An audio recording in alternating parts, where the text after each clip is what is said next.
While shoppers here in line say the lines aren't quite as long as they were at this point last Thanksgiving night, you can see dozens are already in line, ready to get those first dibs on those sales, and retailers are certainly ready to welcome them in this all-important Thanksgiving sales weekend for their bottom line.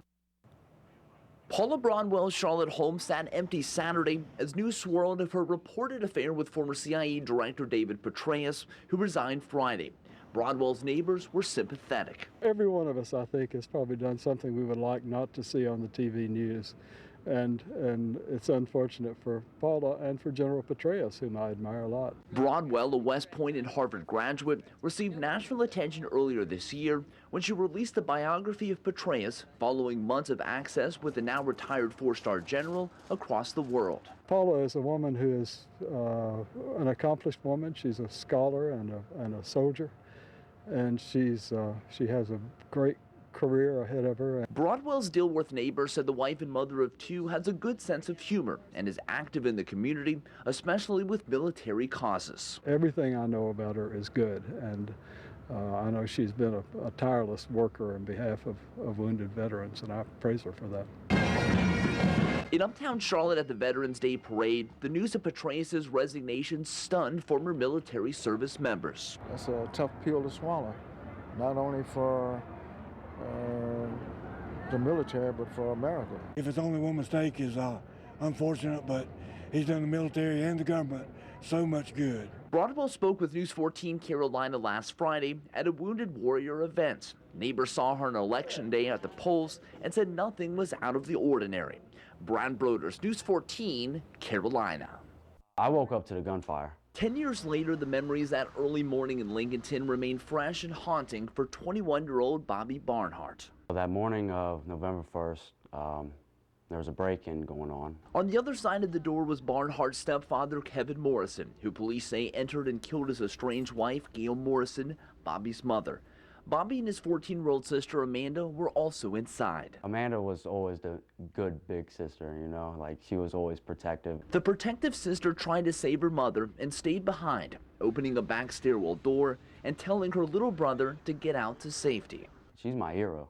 You know, she got me out of that house. Amanda saved her brother, but not herself. Her stepfather shot her before turning the gun on himself. You know, I had a lot of guilt. I had a lot of anger in my heart, you know, and just had to overcome it. 10 years ago, this opened our eyes that it happens everywhere. After the killings, Lincoln County child advocates took action. Inspired in part by Amanda's death, they opened a new expanded Lincoln County Child Advocacy Center last year. Amanda stayed behind to protect her mother that day. She didn't leave with her brother. And so she had a protector's heart. The Hope has exam and interview rooms for investigators and helps abuse victims in the immediate aftermath and long-term recovery from trauma. When you walk up the steps here at the CAC and you hear laughter, you all of a sudden turn and you're like, yay, this system's working well. Barnhart, who now lives in Columbia, South Carolina, says he visits Lincolnton here and there, but admits the graveside visits remain extremely hard. Brad Broders, News 14, Carolina. Even though Shirley Jackson landed in Charlotte Thursday, her heart and mind were still back in the New York area as it slowly bounces back from Sandy's destruction. It's unbelievable. It's like something out of an apocalyptic kind of doomsday movie scenario. Jackson was one of the first passengers who flew out of New York's LaGuardia Airport post-Sandy.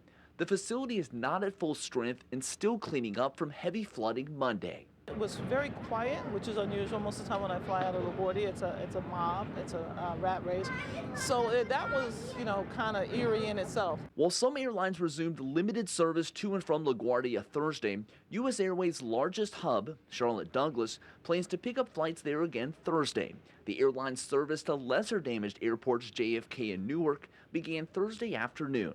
Hopefully after tomorrow, you know, things will really start getting back to normal. U.S. Airways officials said less than half of Charlotte's daily departures to the New York area took off Thursday. They hope cleanup progress permitting that nearly all Northeast flights will be back on track by the weekend. We don't want to overpromise, you know, in the number of flights that we can offer our passengers. Monday, U.S. Airways had to cancel more than 125 flights to the Northeast. Thursday, the airline had to only drop 18 flights to the damaged region. It's a double-edged sword. Jackson is feeling a mix of emotions. She booked her trip a month ago and was able to get to a geology conference on schedule, while those in her home city rebuild and regroup. On one hand, I wanted to get away from it because it gets kind of numbing after a while. And on the other hand, it's like I feel like, oh, I should be there helping out. Brad Broders, News 14, Carolina.